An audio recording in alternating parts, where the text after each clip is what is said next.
terkasih dalam Kristus. Shalom, Puji selamat sore. Tuhan, kita kembali berkumpul di media online melalui aplikasi Zoom. Pada saat ini, kita akan menerima kuliah umum dari Bapak Pendeta Dr. Agus Sunaryo MTH dengan topik diciptakan Allah sehat untuk menjadi berkat. Ini suatu topik yang luar biasa dan saya yakin akan bermanfaat bagi kita semua, baik dalam pelayanan maupun dalam kehidupan kita sehari-hari. Sebelum kita memulai perkuliahan kita pada saat sore malam ini, alangkah baiknya kita memulai di dalam doa. Izinkan saya memimpin di dalam doa pembukaan. Mari kita satukan hati di dalam doa. Bapa kami yang dalam surga, kami mengucap syukur pada saat sore, petang, malam ini.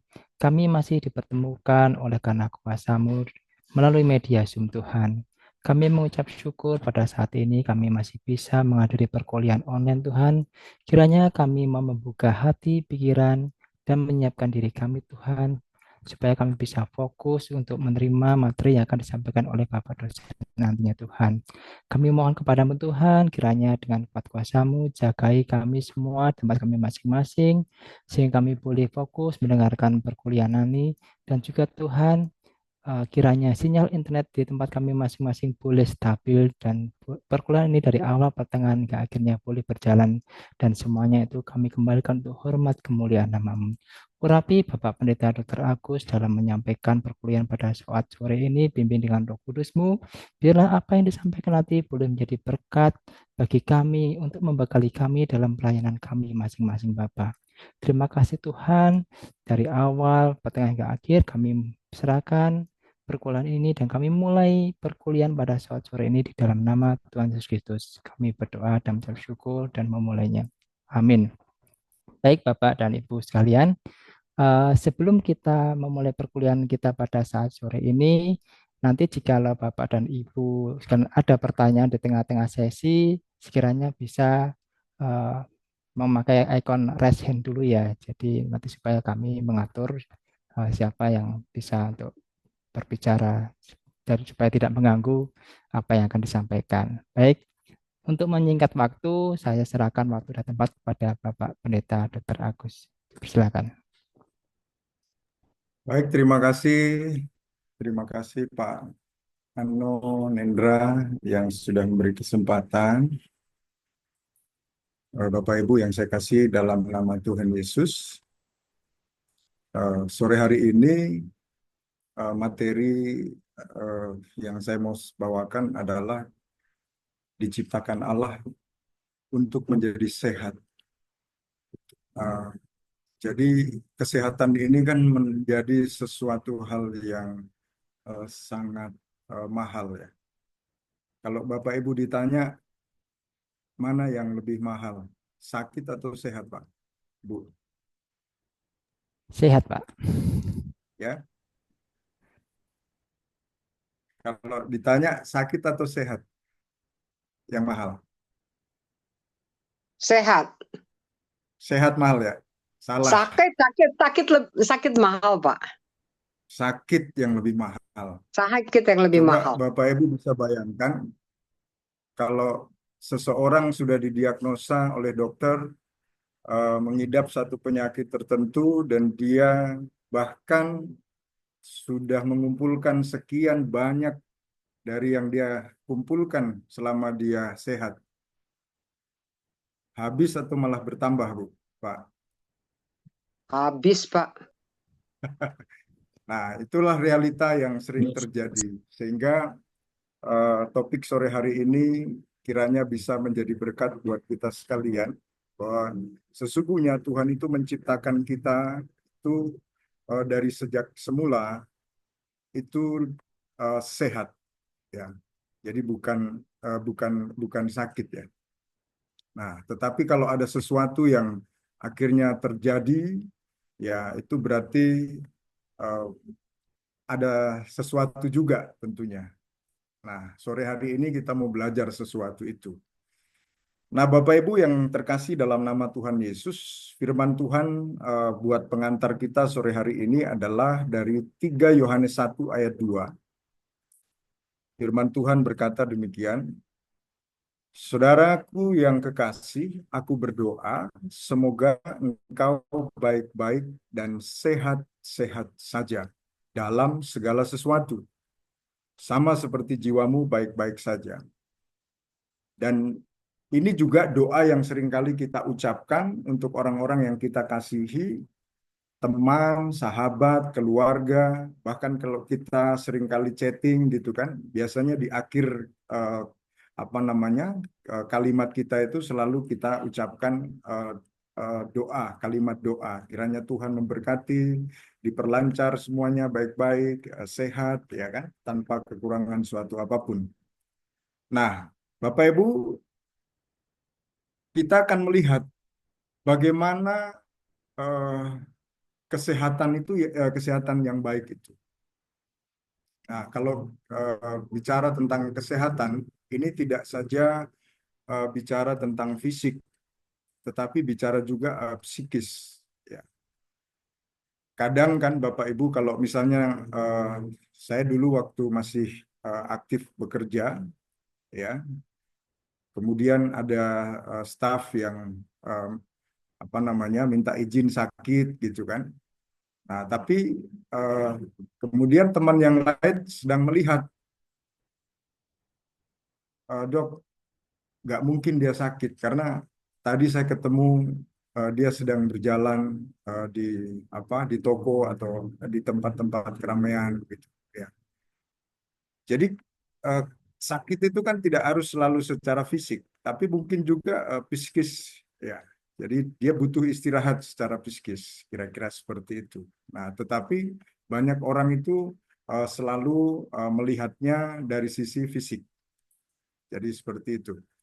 Nah, kita bisa melihat secara fisik itu dapat melakukan aktivitas, ya, bisa bekerja, kalau dia kuliah, ya, tidak ada gangguan apapun, ya, ini secara fisik. Dia bisa leluasa melakukan aktivitas pekerjaan dan apapun yang menjadi rutinitas keseharian mereka. Nah, tetapi secara psikis juga mampu menguasai atau mengendalikan emosional dengan sangat baik, dapat berinteraksi dengan baik, menjaga sikap dan perasaan. Ya, kan banyak orang sekarang itu kan tidak menjaga perasaan orang lain. Dia mau perasaannya dijaga, tapi dia tidak bisa menjaga perasaan orang lain. Nah, ini juga masuk dalam kategori bagian daripada adanya masalah pada psikis orang tersebut. Ya. Nah, tetapi tidak bergantung pada perasaan. Artinya orang percaya itu harus hidup, ya, dalam iman. Ya. Kemudian yang berikut, ini saya cepat-cepat saja karena saya itu lebih senang kalau kita berdiskusi. Nah, mengapa masalah kesehatan itu sering timbul? Nah, di sini ada konsep sehat dan sakit. Nah, jadi dalam tubuh setiap kita yang Tuhan ciptakan dari sejak semula, itu Tuhan itu sudah memperlengkapi kita dengan sedemikian sempurnanya.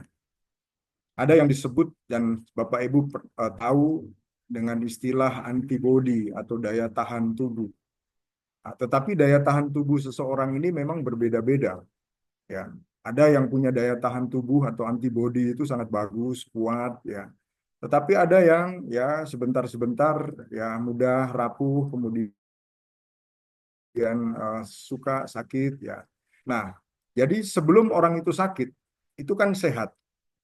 Nah, untuk dia menuju kepada sakit, ini ada prosesnya, ya, ada perjalanannya. Nah, tapi sebelum sampai kepada titik sakit, itu tubuh itu sudah memberikan sinyal. Tubuh sudah memberikan tanda-tanda. Kemudian, kalau memang terpaksa apa yang dia rasakan itu daya tahannya itu tidak bisa atau tidak sanggup atau antibodinya itu tidak mampu lagi untuk membendung apa yang terjadi, nah barulah orang itu bisa mengalami sakit. Ya, terlepas dari cedera, jatuh, tertabrak atau apa, ya, itu lain. Ya, tapi yang saya maksud ini adalah penyakit-penyakit yang seringkali muncul dalam kehidupan kita dan seringkali menjadi pengganggu aktivitas kita. Oke, yang berikut, faktor timbulnya masalah kesehatan itu bisa dari lingkungan, bagaimana lingkungan kita, lingkungan yang padat penduduk. Nah, itu juga bisa menjadi risiko atau menyebabkan masalah buat kesehatan kita. Kemudian jauh dari sumber mata air yang bersih. Nah, itu juga bisa menjadi masalah bagi kesehatan kita. Artinya, kurang mendapatkan suplai air yang bersih, baik itu untuk mandi, untuk dikonsumsi, minum, memasak, dan lain sebagainya. Nah, kemudian faktor yang lain juga dari faktor biologis. Nah, dari garis keturunan misalnya, ini bicara tentang genetik. Ini berkaitan dengan materi kita yang kemarin itu, ya.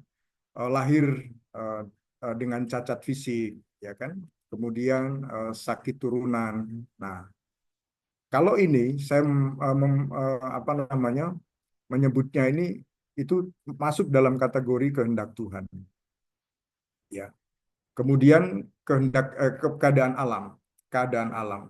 alam ini bisa terjadi akibat banjir, karena banjir yang berkepanjangan kemudian menggenangi satu wilayah, kemudian timbul berbagai macam penyakit kan, ya, seperti gatal-gatal, diare, ya, dan macam-macam lagi.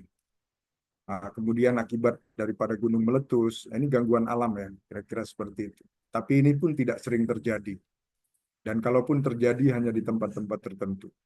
Nah, kemudian juga yang berikut, faktor timbulnya masalah kesehatan itu juga karena perilaku atau gaya hidup. Kebiasaan yang buruk, pergaulan bebas, ya, bagi mereka yang masih suka dengan miras, merokok, narkotika, ya, dan bahan-bahan zat berbahaya yang lainnya. Ya, jadi seperti itu. Perilaku atau gaya hidup ini termasuk juga bagaimana dia mencukupi kebutuhan makan minumnya. Nah, banyak orang sekarang itu kan karena sudah menjadi gaya hidup sehingga tidak memperhatikan lagi pola makan, ya, pola istirahat, pola stres dan lain sebagainya. Seperti itu. Kemudian faktor timbulnya masalah kesehatan yang lain itu juga karena kondisi fisik, karena sistem kekebalan tubuh yang sangat lemah. Ya, itu juga bisa akibatnya membuat seseorang itu lebih mudah terkena sakit. Nah, kemudian yang berikut ini beban kerja atau kondisi tempat kerja yang tidak mendukung. Ya, di situ penuh tekanan, kejar target, kemudian apa namanya lingkungan kerja yang tidak sehat. Nah, ini juga bisa menjadi pengaruh, ya, dan bisa menjadi faktor timbulnya masalah kesehatan.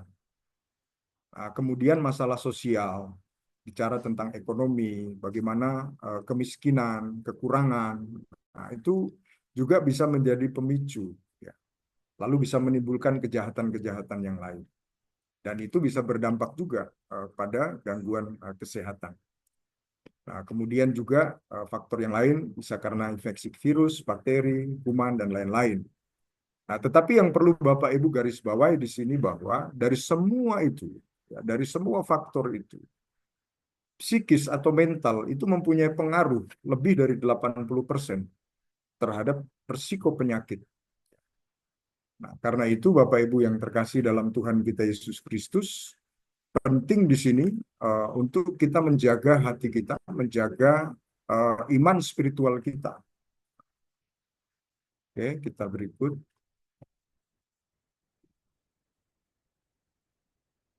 Nah, apa kata Alkitab tentang hidup sehat? Dalam 1 Korintus pasal yang ke-6 ayat 19 sampai ayat yang ke-20, di situ dikatakan bahwa tubuh kita adalah bait Roh Kudus. Ya. Berarti kalau kita tahu bahwa tubuh kita itu adalah tempat di mana Roh Kudus tinggal, maka dengan kesadaran kita harus berupaya untuk menjaga sedemikian rupa. Kita bisa membayangkan begini Bapak, analogikannya begini. Biasanya kalau seorang pemimpin, seorang raja atau seorang presiden itu mau datang ke satu daerah, terus dia tinggal di sebuah hotel tertentu atau tempat penginapan tertentu, maka itu perlu disterilkan. Ya. Dari semua segi keamanannya, kemudian kebersihannya, makanannya, minumannya, itu semua harus melalui proses pengecekan. Ya. Nah, sama dalam tubuh kita, kalau kita tahu bahwa ada raja di atas segala raja, dalam kuasa Roh Kudus itu mau tinggal di dalam diri kita, maka sedemikian rupa kita harus bisa menyeterilkan tubuh kita, hidup kita, ya, yang merupakan bait daripada Roh Kudus, karena Roh Kudus mau tinggal. Nah, yang berikut, tubuh sebagai persembahan yang hidup. Roma 12 ayat yang pertama. Ya, kita mempersembahkan tubuh sebagai persembahan yang hidup. Nah, kalau bicara tentang persembahan ini, berarti kita mau memberikan yang terbaik. Ya. Tidak mungkin yang tidak baik kita mau berikan kepada Raja kita, kepada Allah kita. Lalu yang berikut adalah kemerdekaan bukan untuk kehidupan di dalam dosa, kata Galatia dalam pasalnya yang kelima ayat yang ke-13. Artinya bahwa bukan berarti terus kita hidup seenak kita. Ya, makan sembarangan. Banyak orang bilang begini, aduh kan Pak sudah ini didoakan, ini sudah didoakan Pak. Jadi nggak apa-apa lah gitu. Nah, ya udah nggak apa-apa gitu. Akhirnya apa yang terjadi? Ya, kolesterol naik dan lain sebagainya. Darah tinggi naik, ya kan? Nah, jadi seperti itu. Nah, kemudian yang terakhir adalah yang dikatakan Paulus dalam 1 Korintus 10 ayat 23. Boleh, tetapi tidak semua berguna. Ya. Nah, ini kalau kita lihat banyak orang, ya saya sering nemui gitu. Orang itu makan apa saja dimakan. Bahkan kita itu boleh dibilang menjadi pelahap segalanya, gitu. Ya, apa saja dimakan. Jadi yang tidak perlu pun selama bisa masuk ke dalam tubuh kita lewat mulut kita itu ya udah embat aja. Ya. Padahal Alkitab sudah memberitahu. Salah satunya ya untuk ini bahwa semua itu boleh, tetapi tidak semua berguna. Nah, itu artinya bahwa kita harus bisa memilih mana yang terbaik, mana yang terpenting, mana yang bermanfaat buat tubuh kita. Nah, janji Allah tentang kesehatan. Yeremia 33 ayat yang ke-6. Firman Tuhan berkata, sesungguhnya aku akan mendatangkan kepada mereka kesehatan dan kesembuhan. Dan aku akan menyembuhkan mereka dan akan menyingkapkan kepada mereka kesejahteraan dan keamanan yang berlimpah-limpah. Nah, jadi terhadap kesehatan kita, ketika mengalami gangguan, artinya kita sakit, Tuhan itu punya janji buat kita. Bahwa dia akan memberikan kesehatan dan kesembuhan. Dan bukan hanya itu, dia katakan bahwa dan aku akan menyembuhkan mereka. Siapa itu? Ya siapa saja. Ya, yang percaya bahwa oleh bilur-bilur Tuhan Yesus dan oleh kuasa darah Yesus, maka segala sakit penyakit itu sembuh. Oke, yang berikut, mengapa orang sakit? Nah, kalau secara ilmiah yang kita pelajari, yaitu karena daya tahan tubuh yang lemah, pola hidup yang tidak sehat, stres yang berkelebihan, penuh tekanan dan lain sebagainya. Dan akhirnya tubuh tidak mampu untuk mengatasi semua beban-beban itu. Lalu orang jatuh sakit. Atau juga karena memang dia mengalami sebuah cedera, jatuh, kecelakaan, tertabrak, dan lain sebagainya. Kira-kira seperti itu. Tetapi Alkitab berkata berbeda. Di dalam Keluaran 15 ayat 26, Alkitab mengatakan bahwa, saya ambil intinya, ada 3 inti di situ. Tidak mau mendengar suara Tuhan. Tidak melakukan apa yang benar di mata Tuhan. Dan yang ketiga, tidak taat perintah yang sudah Tuhan tetapkan. Ya. Karena firman-Nya kan berkata, ya, kalau kamu baik-baik mendengarkan suara Tuhan Allahmu, maka aku tidak akan menimpakan kepadamu penyakit manapun, seperti yang aku timpakan kepada orang Mesir. Nah, ini juga bagian daripada ketegasan yang Allah mau sampaikan kepada umatnya, termasuk kepada Bapak, Ibu, Saudara, dan saya. Ini seperti itu. Lalu yang berikut, kita akan lihat hukum-hukum kesehatan dalam Alkitab. yang telah dibuktikan secara ilmiah kedokteran. Nah, di dalam Alkitab Perjanjian Lama, Imamat 13 sampai 14, nah, itu bicara tentang tindakan karantina. Ya, saya pernah kerja di karantina. Itu di mana kita bertugas untuk mencegah dan menangkal penyakit-penyakit yang menular. Ya. Lalu kalau misalnya ada pasien yang memang didapati dan terindikasi bahwa dia mengalami penyakit yang menular, maka pasien itu harus diisolasikan, harus dikarantinakan. Nah, seperti kasus yang terbesar kemarin itu, COVID, itu masuk dalam kategori penyakit karantina karena menular, berpotensi untuk menyebarkan. Ya. Kemudian penderita kusta. Makanya kalau ada orang yang ini dulu ya, sakit kusta, nah itu pasti langsung diasingkan. Ya, masih zaman Tuhan Yesus itu juga dulu seperti itu. Ya, kalau ada orang kusta, maka orang itu akan dijauhi. Ya, karena dianggap itu najis dan juga itu sesuatu hal yang tidak pantas atau tidak layak. Jadi seperti itu. Nah, kemudian Kejadian 17 ayat 12 itu juga Alkitab mengatakan tindakan untuk mencegah pendarahan. Nah, di dalam dunia medis itu juga dilakukan ketika orang mengalami suatu cedera, kemudian orang itu mengalami perdarahan, ya, atau mungkin karena akibat penyakit tertentu dan seseorang akhirnya mengalami perdarahan, ya, harus cepat dihentikan pendarahan, ya, supaya tidak semakin menghabiskan volume darah di dalam tubuh, karena perdarahan itu juga bisa merenggut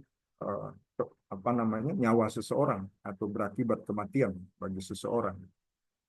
Nah, kemudian di dalam Imamat 3 ayat 17, 7 ayat 23 sampai 27, 17 ayat yang ke-10 dan Kejadian 9 ayat yang ke-4, Alkitab juga sudah menulis dengan jelas bahwa jangan makan lemak dan darah. Nah, dokter-dokter itu juga sudah menganjurkan kepada para pasien-pasien supaya jangan kita makan lemak, ya, dan darah. Kenapa? Ya karena itu berpotensi, ya, untuk mengganggu kesehatan tubuh kita. Apalagi darah. Darah itu ya, Bapak Ibu mungkin ada yang masih gemar dengan makan darah, ya, baik itu darah ayam, darah burung ataupun darah B2 lah, katakanlah seperti begitu. Memang enak, memang nikmat, lezat, ya. Tetapi tahukah kenapa Alkitab melarang di dalam darah itu? Karena itu berkumpulnya berbagai macam penyakit. Ya, banyak bakteri yang ada di situ kan. Ya, banyak kuman sebenarnya yang ada di situ. Makanya kan kalau kita mau periksa kesehatan, selalu kan disuruh periksa ke lab, ambil darah, kan dilihat dari darahnya itu, ya kan. Nah, jadi bukan masalah apa-apa. Sebenarnya Alkitab menegaskan ini dari dasar ilmiahnya dalam dunia kedokterannya itu juga sama, karena punya alasan yang tepat supaya Bapak Ibu punya kesehatan yang lebih baik, gitu. Jadi bukan masalah faktor ini sudah kebiasaan. Aduh, kalau nggak makan lemak dan darah, kalau nggak makan daging lemaknya itu, memang lemaknya itu yang paling nikmat Bapak Ibu. Apalagi kalau ada darahnya itu, wah itu nikmat banget. Ya. Tapi sekali lagi, sesuatu yang nikmat itu malah membahayakan buat tubuh kita. Nah, kemudian Alkitab juga mengajarkan kepada kita, pilihlah hanya jenis daging yang bersih dan baik atau sehat. Itu ditulis dalam Imamat 11 ayat 3, 11 ayat 9 dan 13 sampai 20. Ya. Nah, ini juga disampaikan oleh para ahli gizi. Ya. Jadi tidak serta-merta bahwa ketika seseorang itu dilarang begini, dilarang begitu, itu karena sentimen atau apa, oh kok saya dilarang, bukan. Tapi ini karena demi kebaikan supaya kita bisa mendapatkan kesehatan itu yang semakin luar biasa baik. Ya. Nah, kemudian Alkitab juga mengajarkan di dalam Daniel pasal yang pertama ayat 10 sampai 15 dan ayat yang ke-20 juga, pilihlah hanya makanan yang murni dan sehat.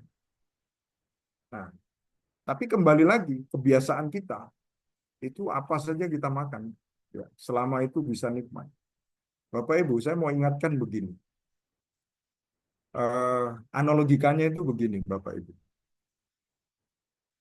Tubuh kita itu kan sama seperti rumah kita. Nah, biasanya kalau di rumah kita, itu dalam kita mau menerima tamu aja, kita selektif banget. Siapa yang datang ini, dia maksudnya mau apa, ya kan? Tidak semua orang, ya, kita kasih masuk ke dalam rumah kita. Nah, kenapa? Karena bisa saja bisa membahayakan kita selaku sang tuan rumah. Nah, sama di dalam hal tubuh kita, waktu kita memasukkan sesuatu ke dalam mulut kita, nah, ini hati-hati. Apakah yang masuk ini akan menjadi bencana buat kita? Belum sekarang atau bukan sekarang, tapi mungkin nanti di waktu yang akan datang. Atau kita memutuskan tidak sama sekali. Nah, itu semua keputusan ada pada uh, diri kita. Jadi kita sendiri yang menentukan itu semua. Ya. Nah, kemudian yang berikut, apakah makanan sehat adalah bagian dari rencana Allah bagi kesembuhan? Ya. Apa yang dikatakan oleh Alkitab? Allah dapat memilih untuk menyembuhkan dengan mujizat. Karena itu sampai hari ini pun kita percaya akan mujizat Tuhan.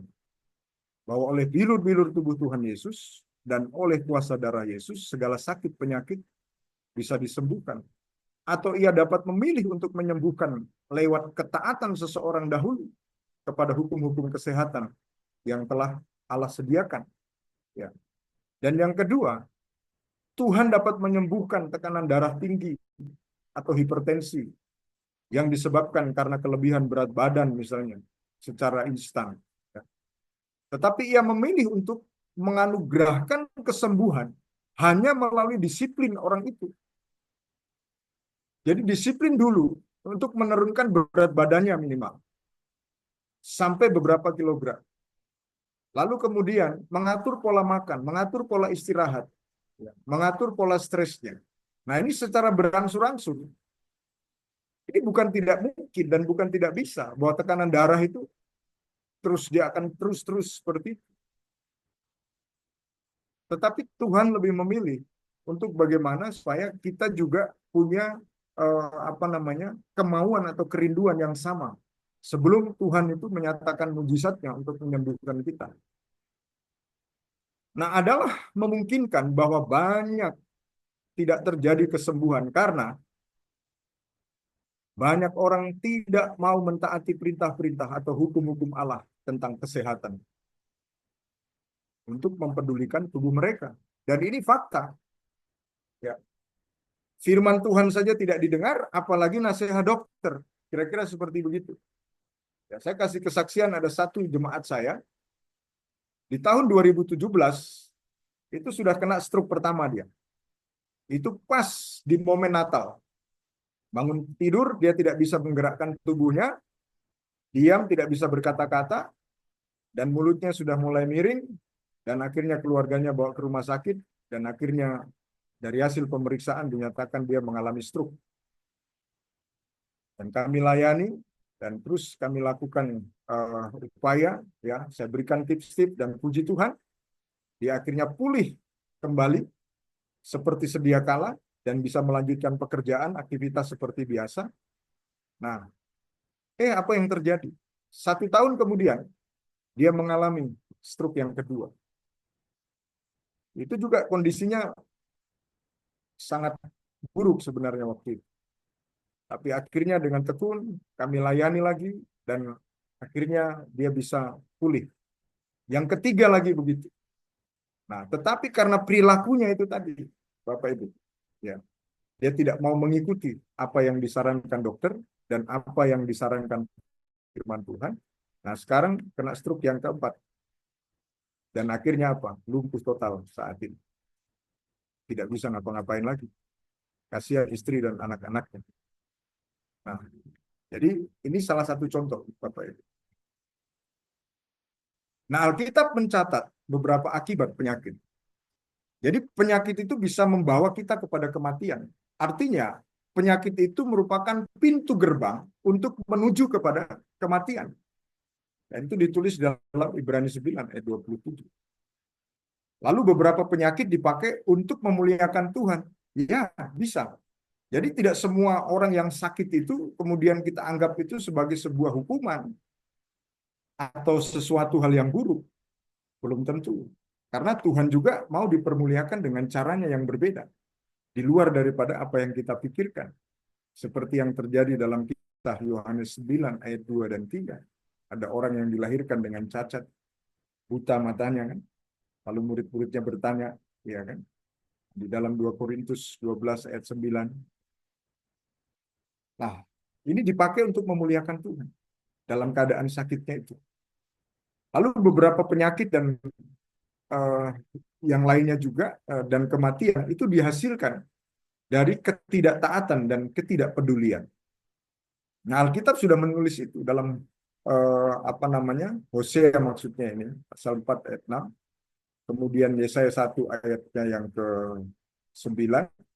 Kemudian Keluaran 15 ayat 26 itu tadi. Dan Amsal 4 ayat yang ke-20 sampai dengan ayatnya yang ke-22. Kemudian, cukupkah kebutuhan gizi hanya dengan makanan yang sederhana dan bermanfaat? Nah, Bapak Ibu yang terkasih dalam nama Tuhan Yesus, Alkitab mengajarkan atau mengatakan kepada kita, hanya tanaman dan biji-bijian yang diberikan Allah dari semula sebagai hasil ciptaannya yang sempurna.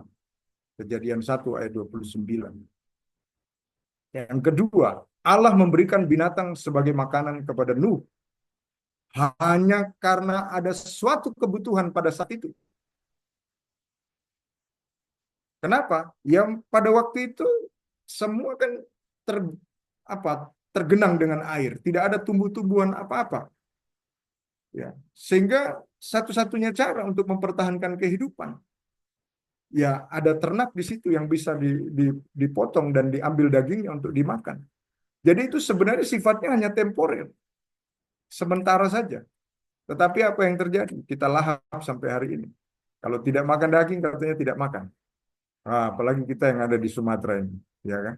Kalau makan tidak ada daging, rasanya tidak makan. Nah, kemudian yang berikut, makanan yang Allah ciptakan itu bukan saja untuk melayani kesehatan kita, tetapi juga berfungsi untuk menyembuhkan kita. Artinya, kalau Tuhan menciptakan tubuh kita dengan rancangannya yang sedemikian, dia memperlengkapi dengan segala macam tumbuh-tumbuhan, ya, hewan dan ternak dan yang lainnya. Nah, itu bukan saja untuk kita nikmati sebagai kebutuhan untuk makanan kita, tetapi bisa juga bermanfaat untuk bisa memberikan kesembuhan. Itu sebabnya beberapa obat, ya, herbal dan lain sebagainya itu diambil dari sari-sari makanan, dari tumbuh-tumbuhan itu, dari hewan. Jadi seperti itu. Kemudian yang berikut, umat Kristen hendaknya memakan makanan hanya yang diperlukan tubuh dan berguna. Selebihnya tidak usah. Karena itu hanya justru akan merusak dalam tubuh kita. Nah, yang berikut, makanan sedap, lezat, misal yang mengandung gula, tepung putih, ya kan, lemak yang tinggi dan lain-lain, ya, hanya dalam jumlah yang tidak berlebihan. Sebab bila berlebihan dapat menghasilkan berbagai penyakit. Amsal 23 ayat yang pertama sampai 3 dan 6, kemudian Mazmur 141 ayat yang keempat.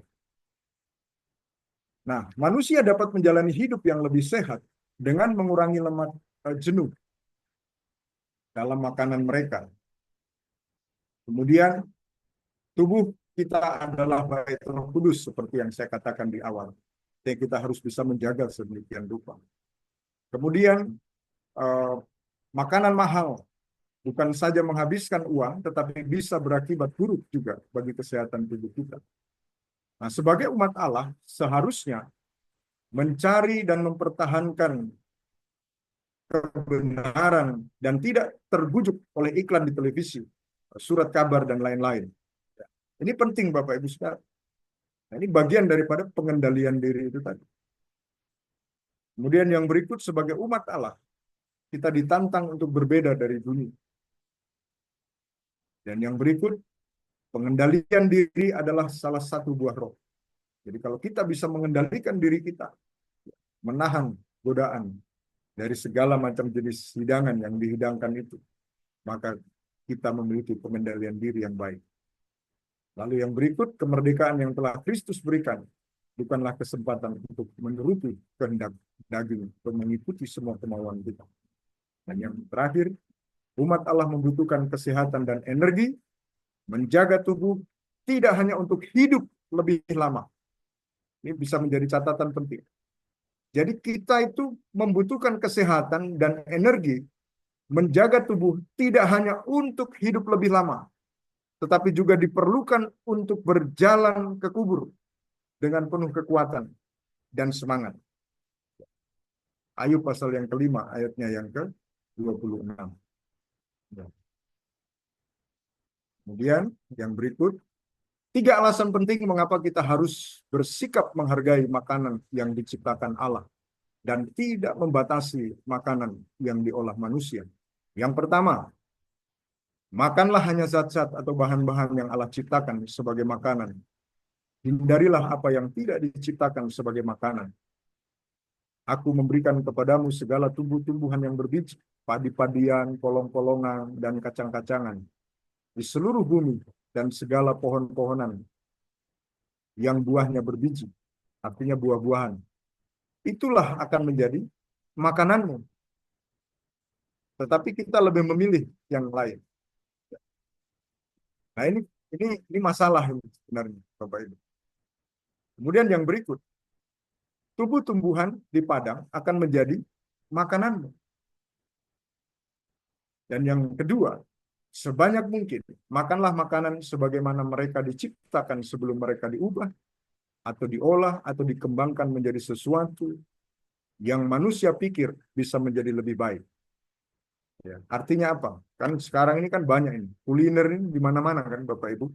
Ya, saya jujur ya bukan tidak kepingin sebenarnya, tapi karena saya tahu bagaimana ya untuk bisa menjaga yang terbaik itu, sehingga ya bukan bermaksud juga pelit untuk tidak mau jajan-jajan yang seperti ya.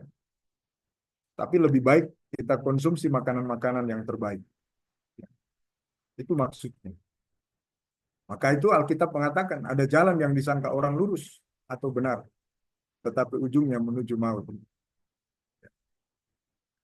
Kemudian yang ketiga, hindarilah kecanduan makanan. Jangan biarkan satupun makanan ataupun minuman menjadi Allahmu.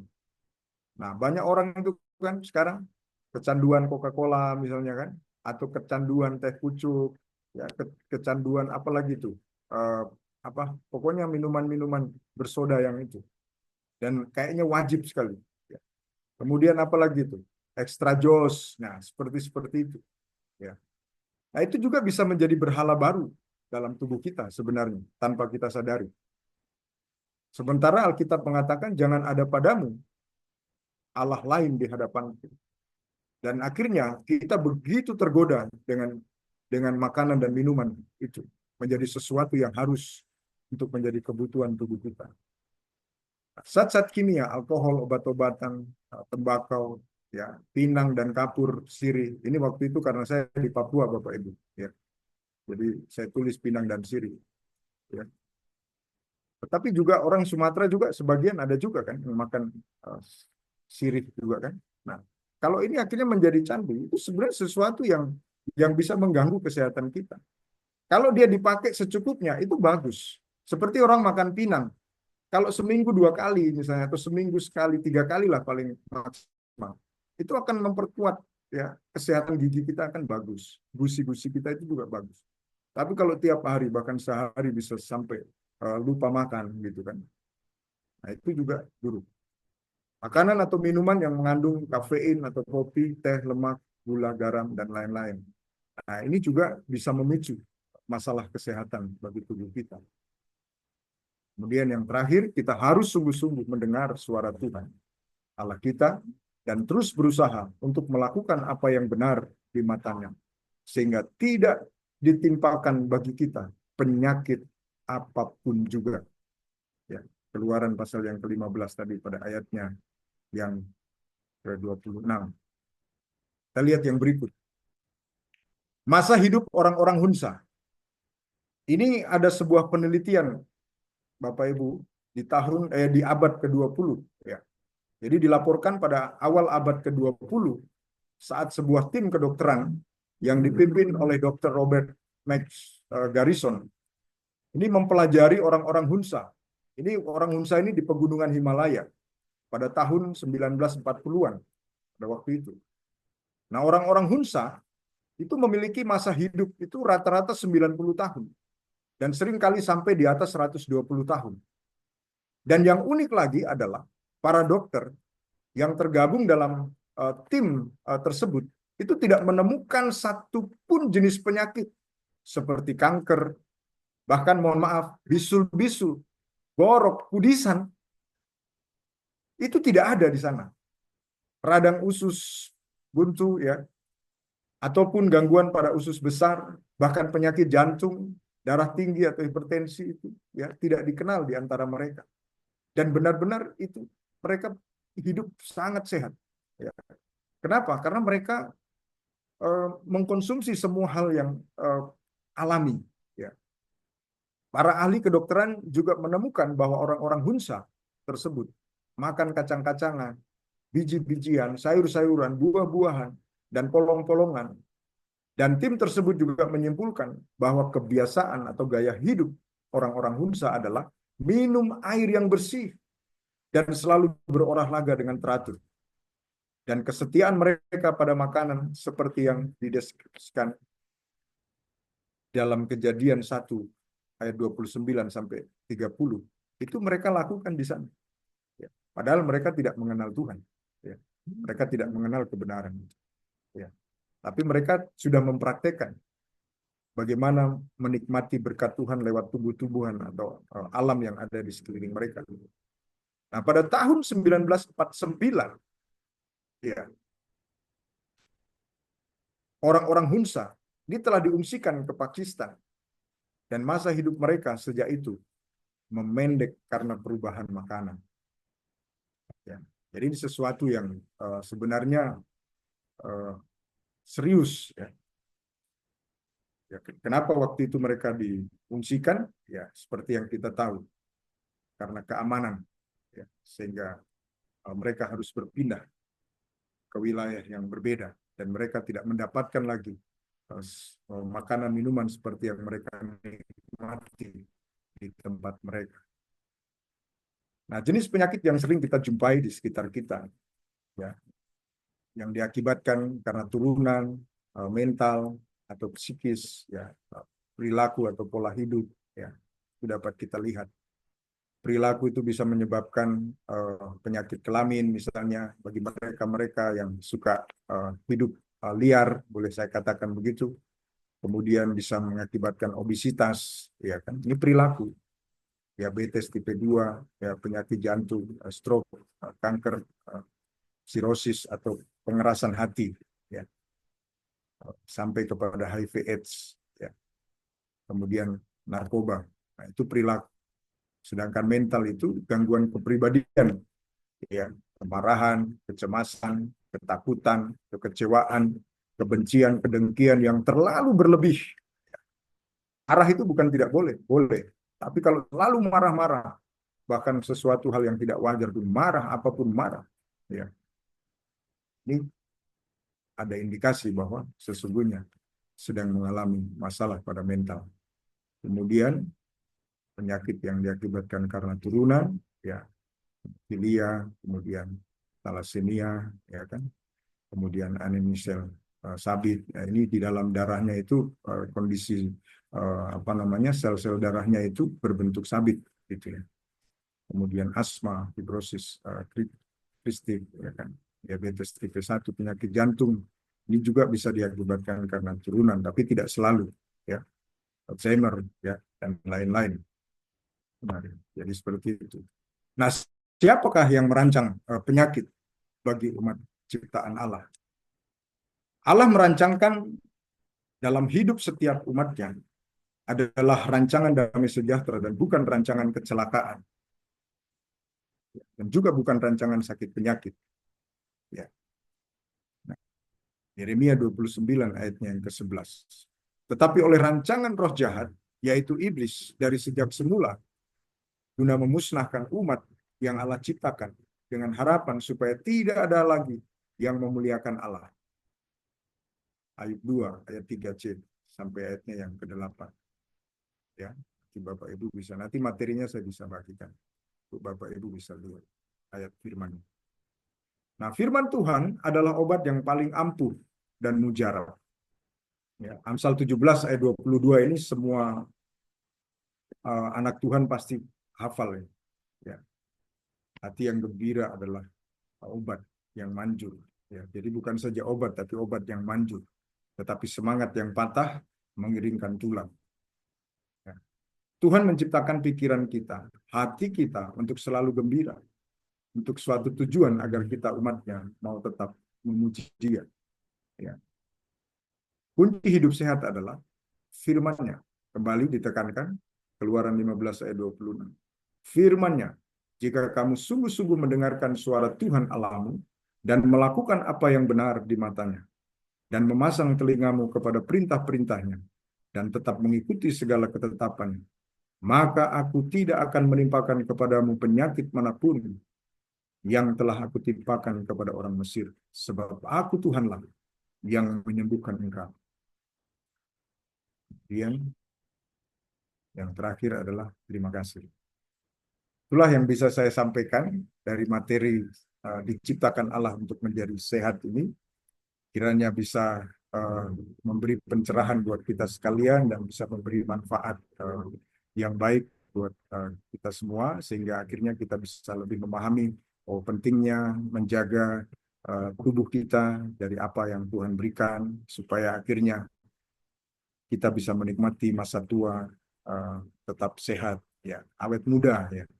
Jadi awet muda itu Bapak Ibu bukan berarti usia kita sudah 80 tahun kemudian nampak masih seperti anak muda 30-40 tahun. Bukan, bukan itu.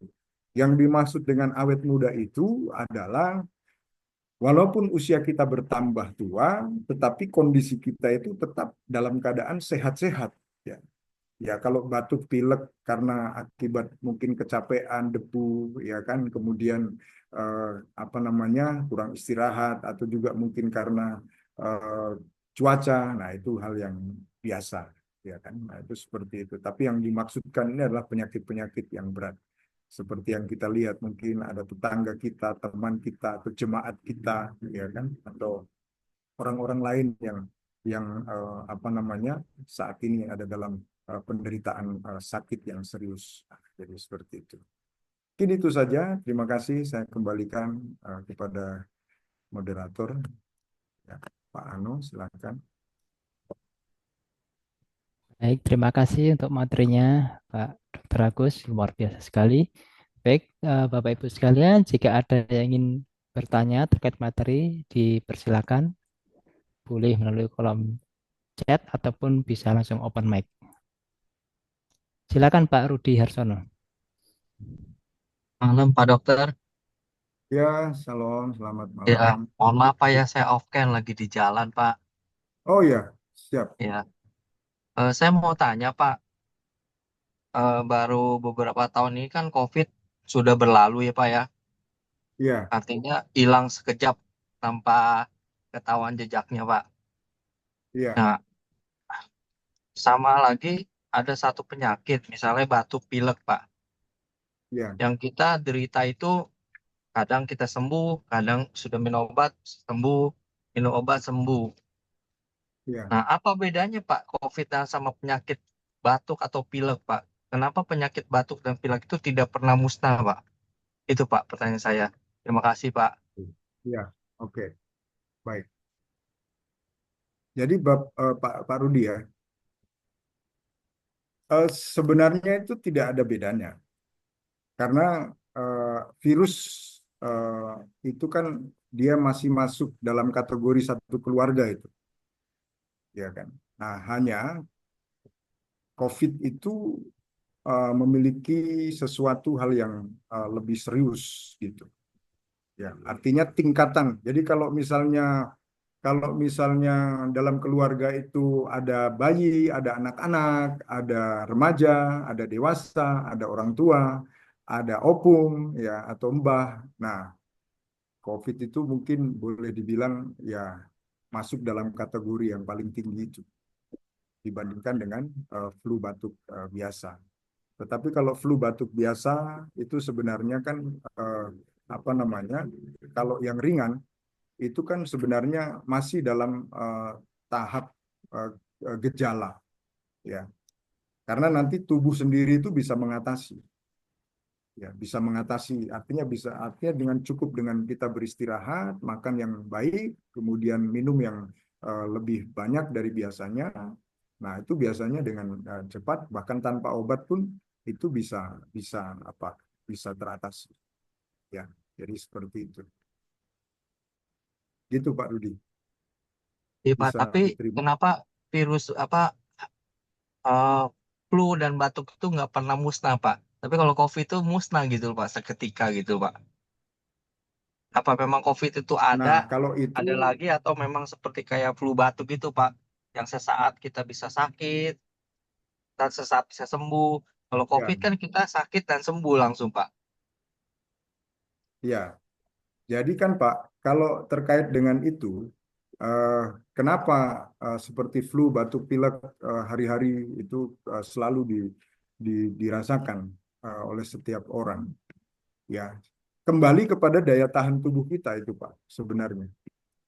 Ya, kembali kepada daya tahan tubuh kita. Jadi sebenarnya ketika kita mengalami flu pilek, batuk pilek, eh, itu sebenarnya masih dalam kategori gejala.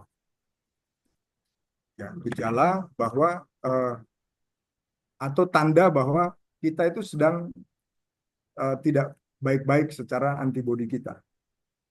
Ya, jadi seperti itu. Dan kenapa tidak bisa hilang? Ya, karena memang eh, kondisi alam kita saat ini itu sudah tercemar dengan berbagai macam hal kan. Nah, itu yang membuat akhirnya. Kemudian juga baik itu polusi, kemudian cuaca, kemudian juga tingkat kepadatan jumlah penduduk yang semakin bertambah, ya luar biasa. Memang betul bahwa Alkitab menulis bahwa kita diperintahkan untuk beranak cucu dan memenuhi bumi ini, tetapi masalahnya kan apa yang terjadi? Orang tidak bisa memelihara alam itu secara baik, ya. Di mana ruang penghijauan sudah tidak ada, sehingga kita tidak mendapatkan apa namanya kebutuhan oksigen yang baik itu kita tidak bisa dapatkan. Nah, jadi seperti itu. Jadi kalau ditanya apakah bisa hilang, kalau itu nggak bisa hilang, Pak. Nah, yang bisa kita lakukan hanyalah bisa menjaga bagaimana supaya kondisi ketahanan tubuh kita, antibodi tubuh kita itu yang harus kita maksimalkan. Jadi begitu, Pak. Oke Pak, baik Pak. Boleh satu lagi Pak? Boleh, silakan, Pak. Sakit hati itu penyakit atau memang faktor psikolog Pak? Makasih Pak. Ya, sakit hati itu hubungannya dengan eh, eh, psikologi kita, Pak. Itu bicara tentang kehendak, dan kehendak itu melahirkan sebuah keputusan. Nah, artinya kenapa kita harus memilih sakit hati? Nah, kan seperti itu, ya. Jadi sakit hati itu sebenarnya sakit yang kita buat, ya. Jadi dia tidak datang serta-merta terus dia menjadi sama seperti virus, ya. yang kemudian masuk ke dalam tubuh kita. Tidak. Ya. Jadi kalau ada orang sakit hati yang begitu benci, dia mendapat tekanan, mungkin dia mendapat makian, dia mendapat eh, bahkan mungkin sesuatu hal yang tidak menyenangkan, kemudian dia harus memilih sakit hati. Pertanyaan, kan dia bisa memilih untuk tidak sakit hati. Nah, jadi seperti itu. Artinya bicara tentang pengendalian diri itu tadi. Jadi itu tergantung sikap, Pak. Jadi kalau sikap itu dia merujuknya kepada kehendak. Karena setiap kita itu dikasih kehendak untuk menentukan pilihan kita. Ya. Maka sakit hati itu sebenarnya penyakit yang kita buat sendiri. Ya. Jadi Oke seperti Pak, itu. oke Pak. Ya, Efeknya sangat malah berbahaya, ya, untuk kesehatan kita, Pak. Iya, iya Pak. Oke Pak, iya, terima kasih dokter iya, atas iya. pencerahannya. Baik, Selamat malam. ya, sama. Baik, Selamat oke. Dipersilakan untuk Pak Didik Suparmono. Iya Pak, terima kasih Pak Dokter. Wah materinya bagus, keren Pak. Sini setiap PTT-nya saya langsung cekrek cekrek cekrek langsung screenshot Pak. Oh, nggak apa-apa. Nanti nanti saya kasih ke Ibu Desi. Nanti saya bisa kasih, Pak. Iya, Iya ini Pak, nggak disembunyikan. iya Pak. Ini saya mau nanya Pak tentang berat badan nih Pak. Saya kan tingginya ya 160 lah kurang dikit begitu. Tapi berat badan saya 73. Artinya kan memang sudah lebih. Tapi memang saya di badannya memang dari kecil memang bundar Pak. Maksudnya gemuk begitu Pak. Iya, Dan perut saya lumayan besar Pak karena saya kuat iya, makan Pak. Tapi saya kuat kerja juga Pak. Sampai hari ini saya lupa. Seingat saya nggak pernah sakit Pak. Mohon maaf ini nggak sombong ya, mohon maaf. Eh, iya, Jangan sampai nanti saya kelihatan sombong. Saya merasa nggak pernah mengeluh Pak. iya, Justru semakin tua ini kok semakin sehat Pak. Jadi kalau saya tidur itu di depan TV, bahkan nggak di kamar begitu, kadang-kadang kipas anginan gitu, nggak selimutan, nggak masuk angin Pak. iya, Tapi dulu umur 40, sekarang kan umur 58. Dulu umur 40, 35 gitu naik motor dikit aja udah harus pakai jaket. Gampang masuk angin, kerikan begitu Pak. Eh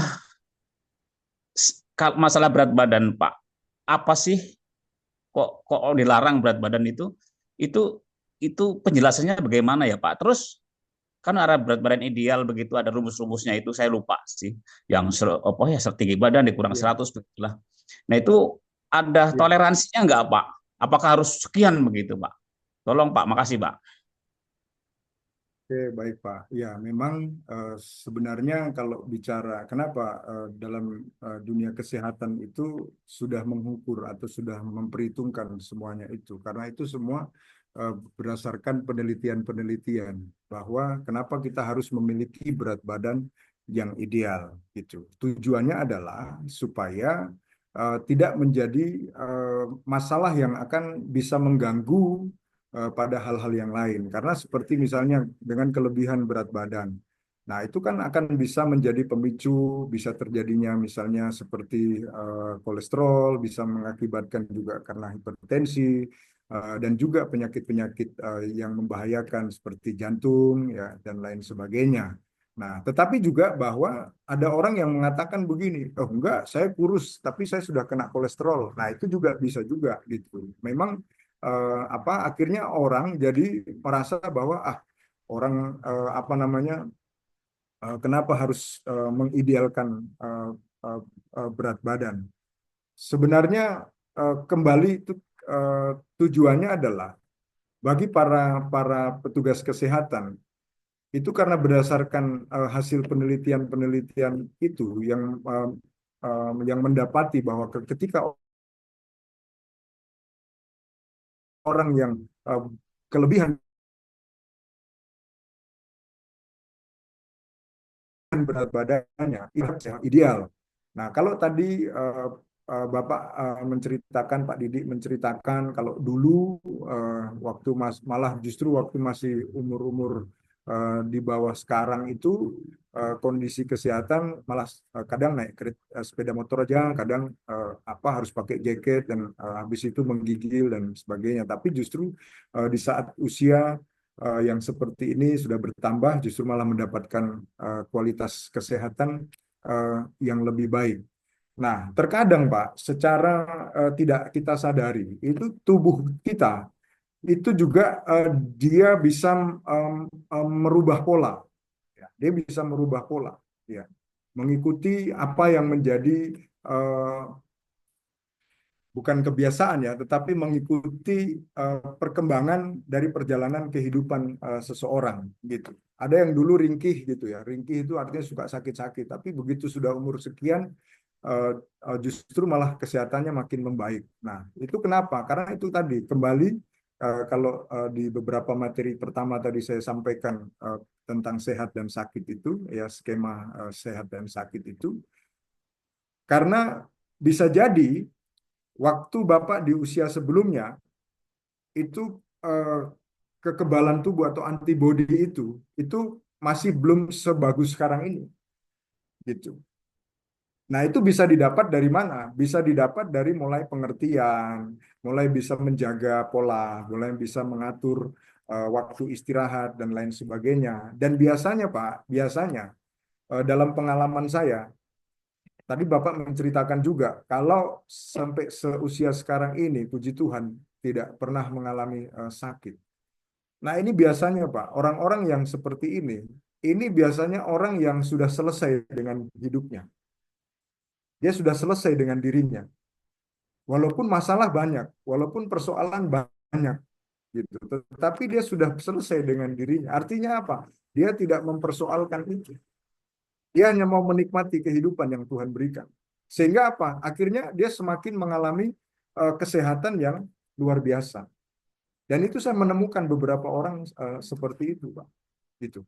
Nah, jadi kembali kepada masalah ideal daripada berat badan itu tadi, memang tujuannya adalah dibuat supaya untuk paling tidak membatasi atau mengurangi supaya tidak terjadi sesuatu hal yang lebih buruk lagi. Karena memang tidak bisa dipungkiri apa namanya, kalau orang itu terlalu kelebihan berat badan atau semakin gemuk, itu memang sangat berpotensi untuk, terutama misalnya kalau gemuk sekali dia, agak sesak pasti napasnya, jalan dia akan terengah-engah dan lain sebagainya, dan itu akan menimbulkan masalah-masalah yang lainnya lagi gitu, dan juga bisa memicu terjadinya serangan jantung dan lain sebagainya. Nah, jadi seperti itu sih Pak. Iya, Jadi hanya Pak. untuk membatasi aja gitu. Iya, Pak. Saya sih pengennya agak kurusan begitu, Pak. Tapi, aduh, susah itu, Pak. Mau mengekang lidah, Pak. Kalau Jadi, itu Pak, memang biasanya Pak, memang satu-satu orang itu memang eh, ada yang memang memiliki perawakan yang memang dia eh, besar Pak. Dan gemuknya itu ya saya karena tidak bisa melihat Bapak secara langsung, ya, secara fisik, ya. Karena ada juga orang yang memang dia nampak besar, tetapi memang betul-betul itu semuanya Semuanya otot, daging gitu ya. Artinya perawakannya memang besar gitu. Jadi bukan karena besar itu karena kelebihan lemak, ya kan? Nah, jadi seperti itu. Nah, kalau yang seperti itu memang agak agak perlu membutuhkan apa namanya eh, bimbingan khusus untuk bisa mengatur polanya. Tetapi itu juga memang harus melalui apa namanya orang yang eh, sudah teruji di bidangnya ya. Jadi seperti itu. Jadi tidak ikut-ikutan seperti melalui proses diet tertentu gitu. Nah, itu juga harus ada pembimbing yang bisa memberikan penjelasan yang bertanggung jawab. Karena kalau tidak itu juga nanti malah justru berakibat yang buruk juga untuk kesehatan kita. Jadi memang ada orang-orang yang memang perawakannya eh, diciptakan Tuhan ya seperti itu Pak gitu.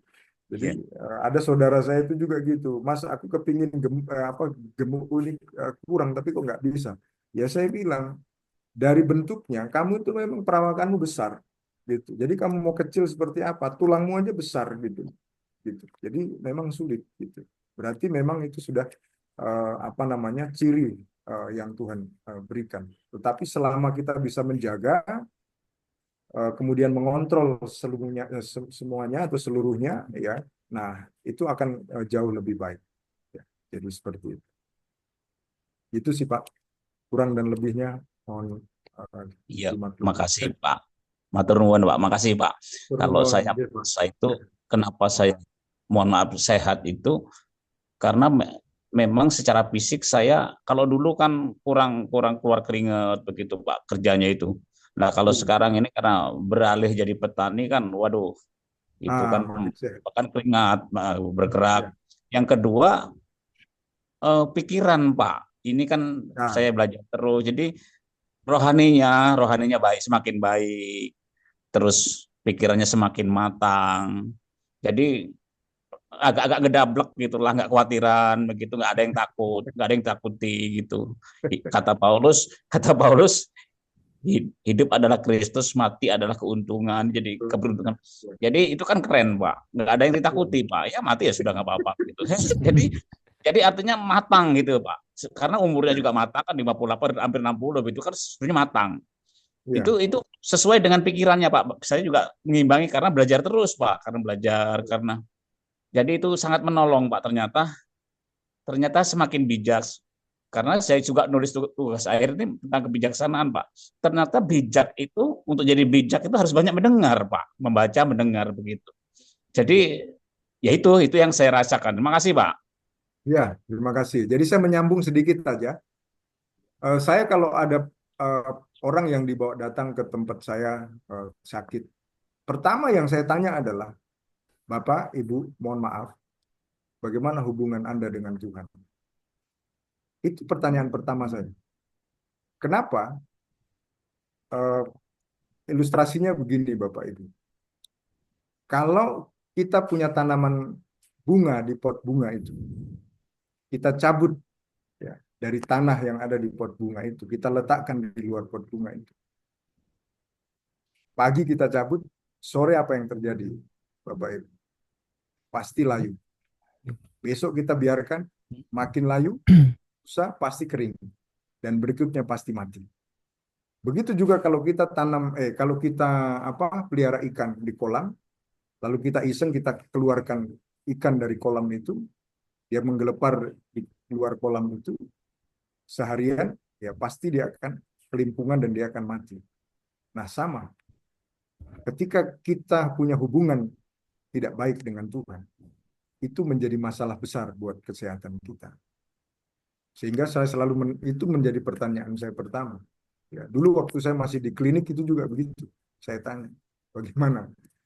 Ya, saya tidak pandang dia mau agama apa. Karena saya tanyakan secara umum, bagaimana hubungan Anda, ya, dengan Tuhan? Ya kan semua orang punya Tuhan kan begitu. Mau agama Hindu, mau Buddha, mau apa kan punya Tuhan begitu. Ya. Nah, biasanya ketika saya tanya itu, orang itu langsung kayak terkaget gitu. Apa maksudnya? Baru saya jelaskan.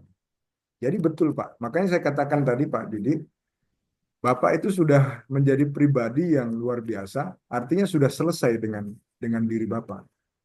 Gitu. Nah, ini perlu ditingkatkan lagi gitu. Nah, saya pun belajar Pak, sampai saat ini pun di usia saya ini yang mau menuju ke 50 ini, ya saya terus belajar. Ya, dan saya kepingin bahwa menikmati kehidupan di masa tua itu tanpa ada beban apapun. Dan saya mau lebih sehat gitu. Karena sehat itu tadi, ya sakit yang mahal. Karena kalau udah sakit itu nanti rumah bisa terjual Pak. Mobil baru dibeli juga nanti bisa digadaikan, bisa terjual juga. Tapi kesehatan ini penting untuk kita pelihara dan lestarikan supaya kita bisa menjadi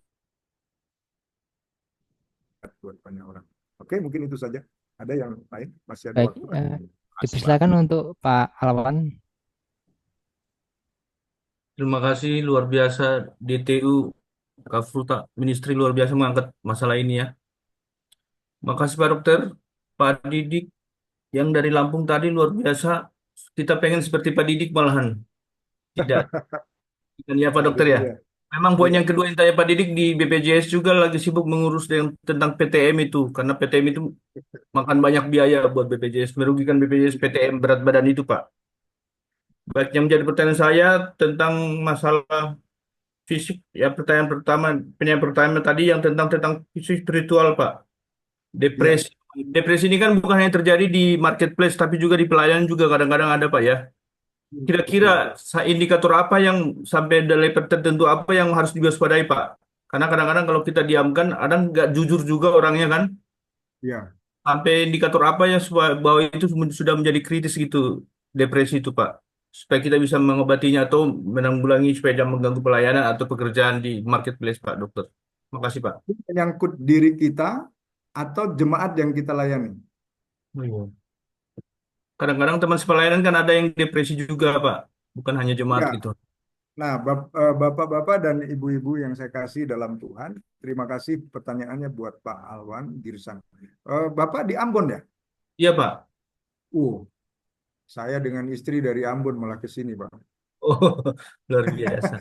Bapak dari sini malah ke Ambon. Iya, Ambonnya di mana dulu, Pak? saya di Izin. OSM, Pak. Oh, OSM. ya, kurang Di begitu kotanya, tahu. di kotanya. Saya di kotanya, ya. Ya, istri saya lebih tahu karena istri saya dari Ambon. Ya, siapa? Ya, oke, saya lanjut. Nah, jadi eh, indikasi seseorang itu mengalami apa namanya gangguan mental, spiritual, itu bisa dilihat dari perilakunya, Pak. Kebiasaan yang dia tunjukkan, gitu. Tetapi begini juga, kita harus bisa menggali. Contoh misalnya ada pengerja Bapak atau ada jemaat Bapak. Terus Bapak temukan ini kok orang kok kayaknya, mohon maaf ya, kita pakai bahasa yang pas, bahasa yang gaul aja lah. Artinya orang kok bandel banget gitu. Eh, Nah, kita harus bisa menggali, kita harus bisa mencari tahu, tapi bukan berarti kepo. Kita harus cari tahu latar belakang dia ini apa. Dia dididik dengan cara dan pola yang seperti apa, gitu. Karena perilaku yang dia tunjukkan itu tidak serta-merta, Pak. Itu biasanya itu ada pemicu, ya, yang mendorong dia akhirnya merubah perilakunya dia akhirnya menjadi seperti itu. Dia tidak dengar-dengaran, dia membangkang, ya, dia melawan dan lain sebagainya. Nah, di titik tertentu, nah saya menemukan banyak hal. Di Medan ini juga banyak yang mengalami depresi, Pak, dalam pelayanan. Dan orang selalu menyebutnya itu kesurupan, gangguan apa namanya kuasa gelap dan lain sebagainya, gitu kan. Nah, tapi ketika saya dekati mereka, lalu saya bilang kalau itu anak-anak, saya bilang ke orang tuanya, sempat saya dimarah juga. Mereka komplain, mereka bilang, anak saya baik-baik. Kenapa kok Bapak bilang anak saya ada gangguan kejiwaan? Saya bilang, iya.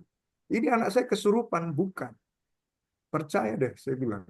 Karena antara kesurupan dengan gangguan kejiwaan itu beda, Pak. Beda-beda tipis gitu. Nah, jadi yang perlu Bapak lihat adalah bagaimana perilaku kesehariannya. Kalau dia dulu baik, kemudian sekarang kok dia jadi berubah. Nah, ini pasti ada faktor pemicunya. Nah, untuk cara mengatasinya adalah cari dulu sumber permasalahannya apa. Contoh misalnya kalau dia seorang anak, nah mesti dicari tahu dulu bagaimana pembinaan terhadap anak ini di lingkungan keluarganya, di lingkungan dia sekolah mungkin atau di tempat dia kuliah, mungkin dia mendapat penekanan-penekanan atau mendapat perlakuan-perlakuan yang tidak sesuai dengan harapan dia, lalu dia tidak bisa apa namanya menerima itu semua, lalu akhirnya dia menjadi anak yang membangkang atau tidak dengar-dengaran. Atau misalnya kalau dia seorang istri dari salah satu jemaat misalnya, dulu dia baik, loh kok sekarang dia mulai begini. Nah, kita harus cari tahu dulu. Dan biasanya untuk mencari tahu itu memang tidak mudah. Nah, itu masalah. Tapi sepandai-pandainya kita lah, kan Alkitab juga mengajarkan kita supaya kita juga tetap tulus, ya, dalam kecerdikan kita itu kita tetap tulus dan membuat orang tidak tersinggung. Nah, apalagi kalau bicara tentang hal yang sifatnya pribadi. Nah, jadi sebenarnya itu bisa dideteksi, Pak. Itu bisa dideteksi. Apa namanya? eh, boleh kita bertukar nomor handphone. Itu nanti ada itu dengan memberikan beberapa pertanyaan. Nah, dari pertanyaan itu juga nanti Bapak bisa buat kesimpulan. Oh, ternyata seperti ini, ya. Dan pertanyaan itu multiple choice, Pak. Dia memilih. Nah, dari pertanyaan-pertanyaan itu antara 10 sampai 20 pertanyaan suruh dia isi. Gitu. Dan katakan isi dengan jujur ya, gitu. Jangan suka-suka gitu. Nah, biasanya dari hasil jawaban itu nanti kita akan bisa mendapatkan kesimpulan ya dari itu. Mungkin itu saja Pak yang bisa saya kurang dan lebihnya. Ya. Ada lagi? Masih Pak Dok. Iya, sama-sama. Oke, baik. Untuk pertanyaan terakhir, silakan Ibu Oli Yanovi, dipersilakan. Ya, baik. Terima kasih Pak Ano. Shalom malam Pak Pendeta Dr. Agus Sunaryo. Ya, salam. Puji Tuhan, terima kasih pemaparan Bapak yang jelas sekali, sangat memberkati. Pak, yang pertama adalah Bapak mungkin boleh tolong jelaskan kepada kami semua untuk sel pembunuh alami. Satu itu.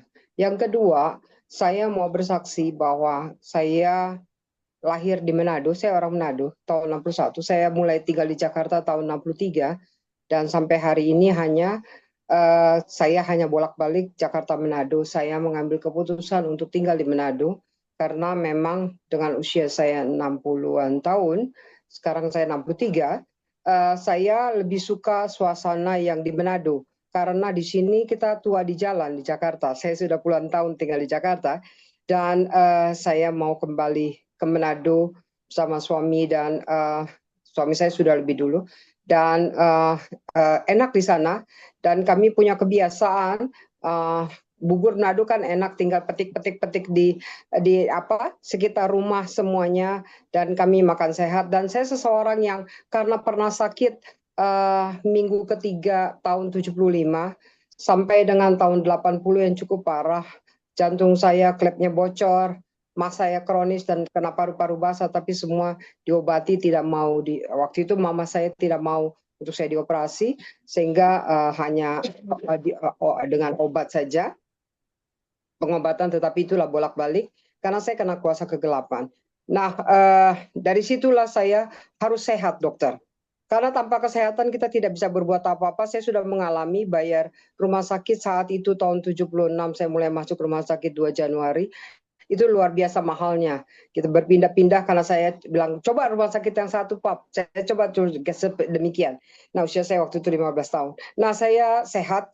Dengan usia saya yang sekarang 63 tahun, saya masih bisa bawa mobil 12 jam, Pak. Dari Jakarta ke Klaten, ada undangan, menghadiri wisuda S1, S2, S3 dari STTK Desi. Ya, jadinya saya suka, karena saya hobi bawa mobil, Pak. Jadinya, dan kebetulan di dalam mobil itu hanya perempuan semua. Jadi yang satu hanya saya dan teman satu, dia tidak berani bawa mobil luar kota, dan saya memang hobi sekali. Hampir semua mobil saya bawa begitu. Saya coba begitulah. Puji Tuhan, memang kita harus mengambil keputusan untuk sehat mulai hari ini. Pada waktu kita mendengarkan pemaparan daripada Bapak Pendeta Dr. Agus Sunaryo, apa yang diberikan kepadanya, mari kita praktekkan sehingga saya mau sehat sampai Tuhan panggil. Mama saya sehat sampai Tuhan panggil. Dia hanya sakit kepala gitu, hanya setengah jam. Begitu dia tidak sadarkan diri sampai dia meninggal usia 85 tahun, dan dia 85 tahun 2 bulan 23 hari dia tidak pakai tongkat, dan berat badannya ideal sekali karena dia mantan suster di Rumah Sakit Budi Kemuliaan tahun 57. Jadi dia mengambil keputusan untuk tetap sehat. Jadi saya juga ikut caranya dia. Jadi demikian dokter, sehingga kiranya kesaksian saya bisa Bapak Ibu praktekkan, dan saya lebih banyak makan buah dan sayur. Saya simpel sekali karena itu yang paling mudah kita dapat dan murah. Saya bisa makan pepaya, satu pepaya sekaligus habis. Kayak gitu. Saya makan pisang bisa setengah sisir saya habis. Begitu. Karena saya bikin kenyang, itu saya rubah mindset saya bahwa tidak perlu makan daging. Tidak perlu. Babi pH-nya 0. Jadi nggak usah makan babi nggak apa-apa gitu. Jadi nggak perlu makan daging nggak apa-apa. Asalkan makan buah dan sayur diperbanyak begitu. Saya makan sampai kenyang. Makan pagi saya kenyang, makan siang saya kenyang, makan siang saya jam-jam 1, jam 2, jam 3. Nah setelah itu saya malam saya hanya makan buah dan sayur, saya tidak secukupnya gitu, secukupnya. Kadang-kadang saya cuma minum susu sehingga berat badan saya tidak stabil saja gitu. Jadi baju saya puluhan tahun tetap sama semua. Gitu paling sekilo naik begitu. Kalau saya mau turun kan ya gampang turunnya, gampang naiknya karena metabolisme saya bagus. Karena apa yang saya makan itulah yang jadi obat kita, begitu ya. Nah, jadi hanya pertanyaan saya yang satu. Dok, tolong terangkan dong tentang sel pembunuh alami. Karena yang saya mengerti virus, bakteri, radikal bebas banyak selingkuh hidup kita. Tetapi apa yang Tuhan berikan di dalam tubuh ini luar biasa. Bahwa kita bisa tidak perlu sakit gitu.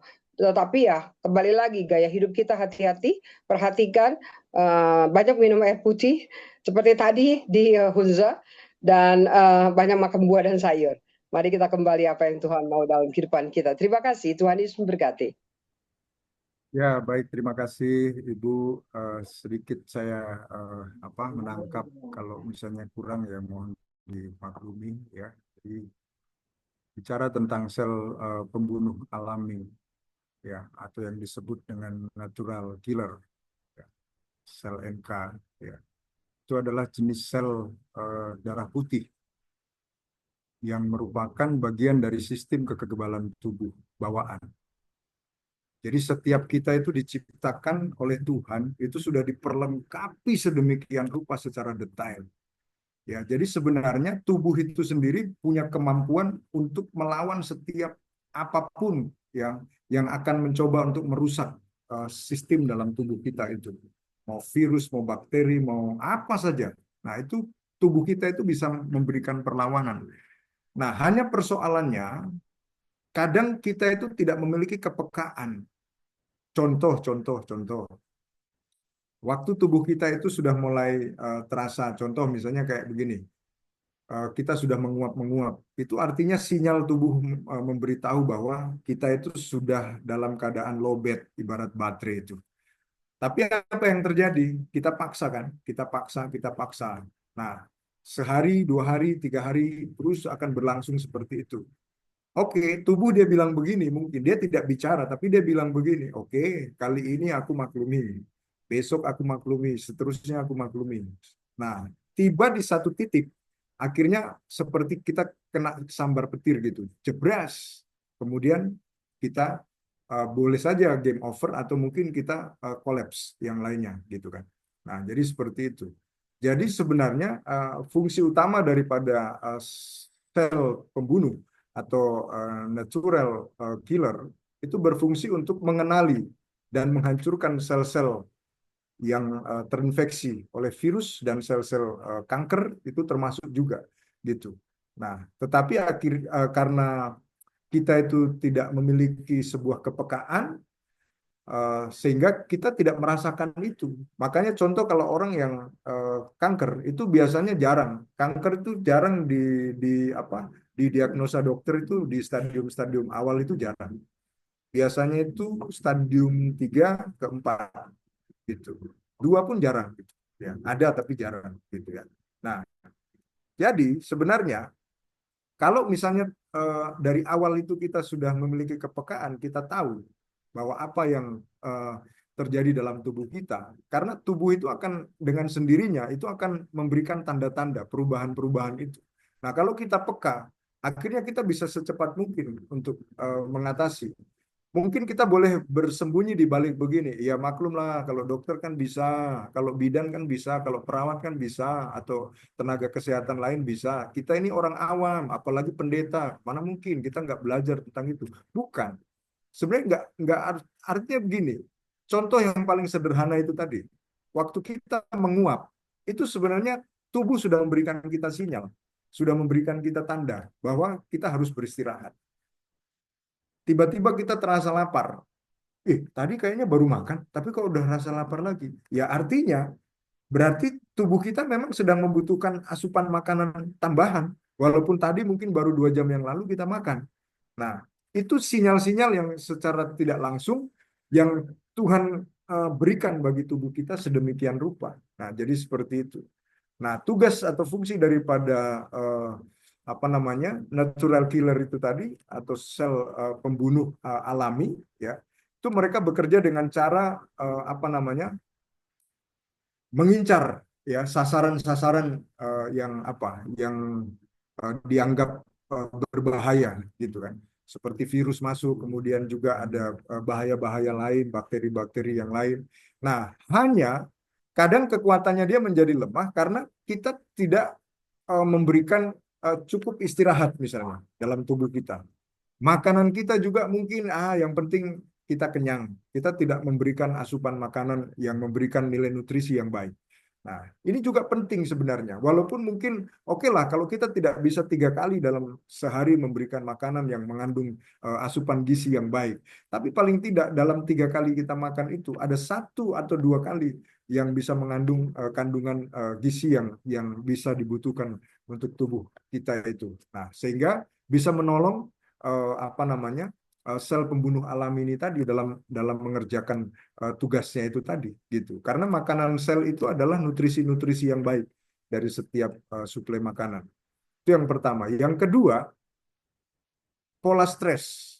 Nah, sel-sel kita itu akan mudah terganggu ketika kita stres. Nah, kalau kita stres itu akan mempengaruhi. Makanya kan Amsal 17 ayat 22 di kalimat bagian B-nya itu kan dibilang, tetapi semangat yang patah akan mengeringkan tulang. Nah, kalau orang punya tingkat stres itu melebihi stres yang wajar, nah ini akan mengganggu seluruh sistem tubuh dan itu nggak bisa dipungkiri. Nah, jadi seperti begitu. Nah, kemudian dalam hal ini juga tidak membutuhkan pemicu khusus ya. Berbeda dengan sel T atau yang pertahanan yang paling kokoh atau benteng pertahanan ya. Jadi seperti itu. Nah, yang membutuhkan sinyal secara spesifik atau antigen yang diaktifkan. Tetapi sel sel pembunuh alami atau natural killer itu dapat mengenali dengan sendirinya siapa yang dia harus serang, siapa yang harus dia matikan. Nah, tetapi itu juga bisa menjadi berubah kalau ada kekacauan sistem di dalam sel itu. Nah, siapa yang membuat kekacauan itu? Itu diri kita sendiri. Dengan apa? Lewat itu tadi, stres yang terlalu berlebihan, kita tidak pernah memberikan istirahat yang baik pada tubuh kita. Boleh melayani terus, tetapi ingat bahwa kita ini tetap masih manusia gitu. Karena Yesus saja dalam pelayanannya tetap masih memberi diri untuk dia beristirahat. Tapi kadangkala kita mengejar target pelayanan, ini ke sana sini. Nah, akhirnya kita kelelahan dan lain sebagainya. Ya, jadi seperti itu. Nah, jadi sel NK atau sel natural killer itu adalah bagian dari imunitas bawaan ya yang dimiliki oleh setiap orang dari karya Tuhan yang sungguh sangat ajaib yang harus kita jaga. Jadi sebenarnya yang harus kita jaga itu kalau kita ikuti materi yang lalu di 2 minggu yang lalu ya. Nah, itu bicara tentang kromosom. Nah, kromosom itu bicara tentang inti daripada sel. Maka yang harus kita jaga dalam hidup kita untuk mendapatkan kualitas kehidupan yang sehat itu adalah sel-sel kita. Karena sel ini yang akan menentukan. Sel ini yang memulai dan sel ini yang paling akhir. Jadi kalaupun kita meninggal dunia, sel ini yang akan tetap hidup. Jadi kalau ada orang yang meninggal sudah 3 hari, bahkan sudah di dalam kubur 5 hari, seminggu, terus dia bisa hidup lagi, ya masih berpotensi hidup. Kenapa? Karena sel-sel itu masih hidup. Gitu. Dan itu keputusan Tuhan tentunya ya. Jadi tidak ada yang mustahil kan begitu. Jadi mari kita jaga sel tubuh kita ini dengan segala kelengkapannya supaya kita akhirnya bisa mendapatkan kualitas hidup sehat yang lebih baik ya sampai masa tua kita. Mungkin itu saja ya yang bisa saya jelaskan kurang dan lebihnya. Sedikit saja. Terima kasih dokter. Ya, itu kenapa saya ajukan pertanyaan itu supaya orang banyak tahu bahwa banyak yang tidak tahu bahwa kita punya natural killer, begitu sel. Sehingga terima kasih sudah dokter jabarkan. Saya mengerti sudah memang, tetapi banyak orang tidak sadar bahwa dia punya itu.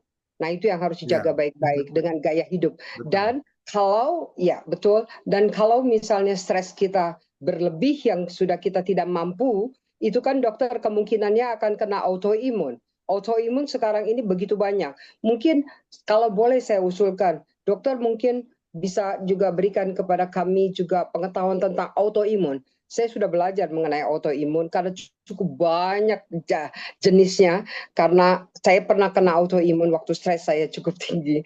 Tetapi puji Tuhan saya bisa cepat sembuh karena saya belajar kenapa saya bisa dapat autoimun dan bagaimana saya untuk bisa sembuh, dan saya punya teman profesor yang mengajar kepada saya dan saya cepat sembuhnya dokter. Demikian. Jadi terima kasih banyak.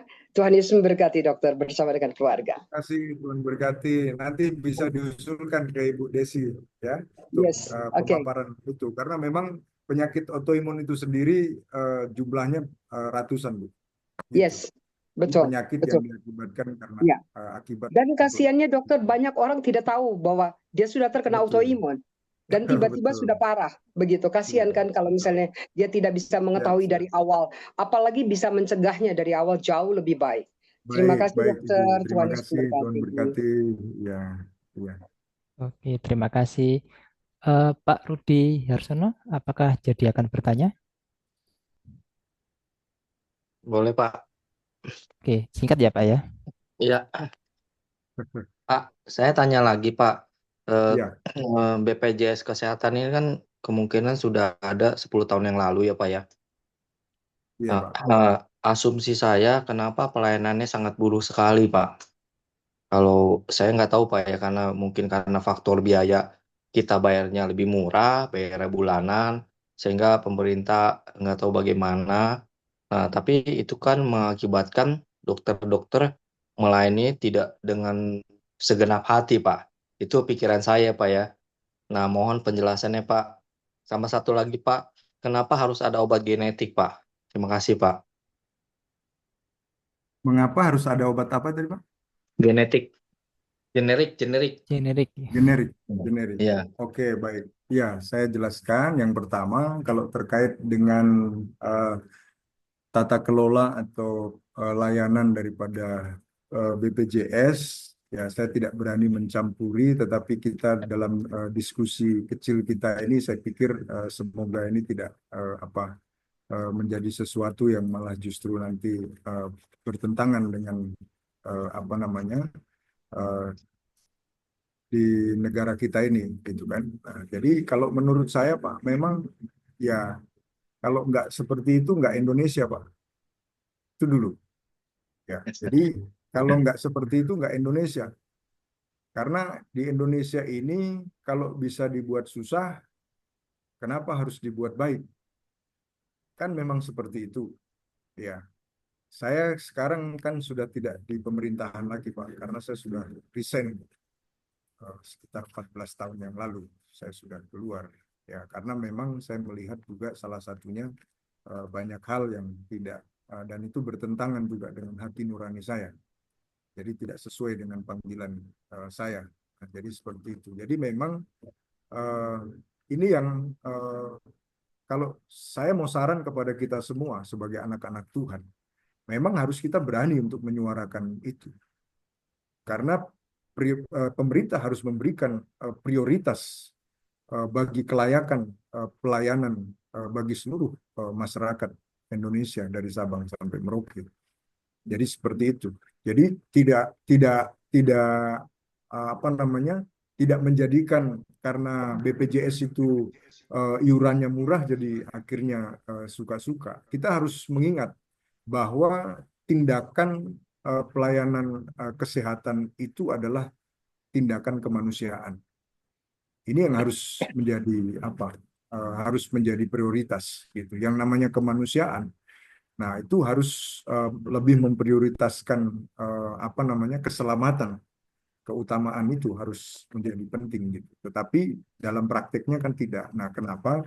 Ya, kalau menurut saya ya, saya pikir Bapak pun sudah tahu bahwa memang itulah sistem di Republik kita ini, Pak. Nah, jadi seperti itu.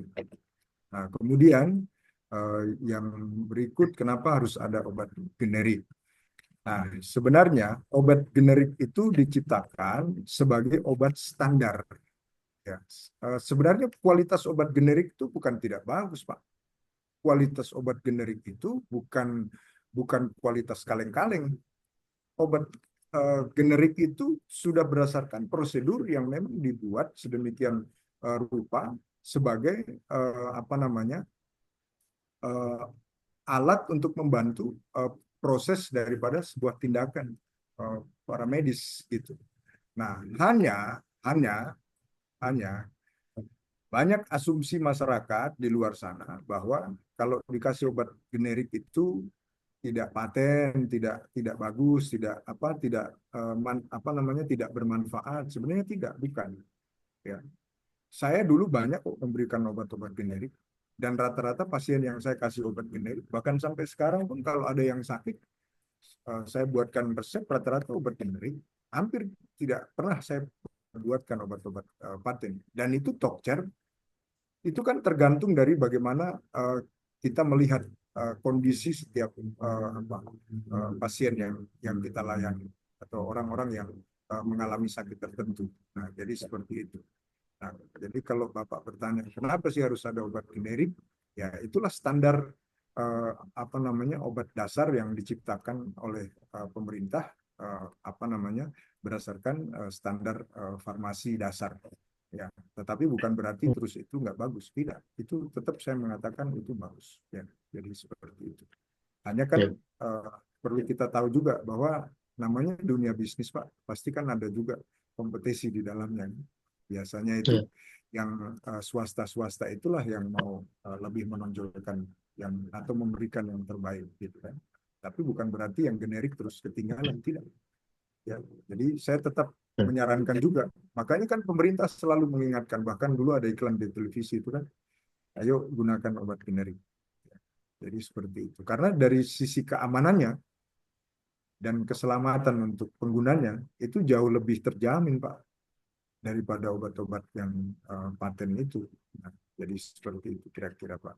Kurang dan lebihnya mohon dimaklumi. Oke, terima kasih Pak Dokter. Ya. Baik, terima kasih untuk Bapak Ibu sekalian. Ramai sekali diskusinya ya Pak Dokter ya. Luar Kita biasa, Pak. akan mengakhiri kelas kita pada saat sore malam ini. Sebelumnya apakah ada closing statement dari Pak Dokter?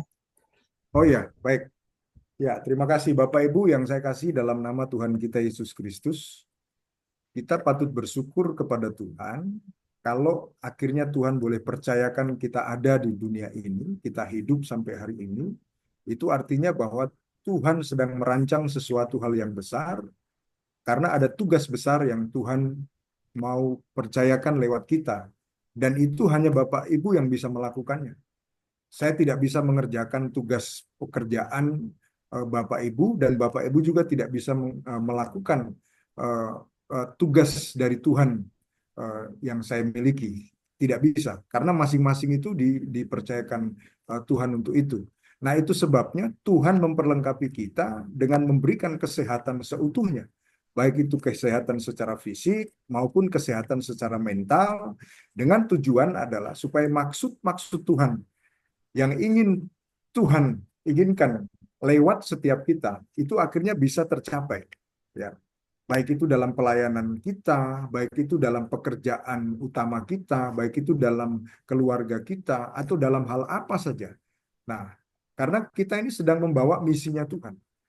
Dan hanya orang-orang yang diberikan kesehatan atau orang-orang yang hidup sehat, hanya dialah yang akhirnya bisa mencapai garis finish dengan baik.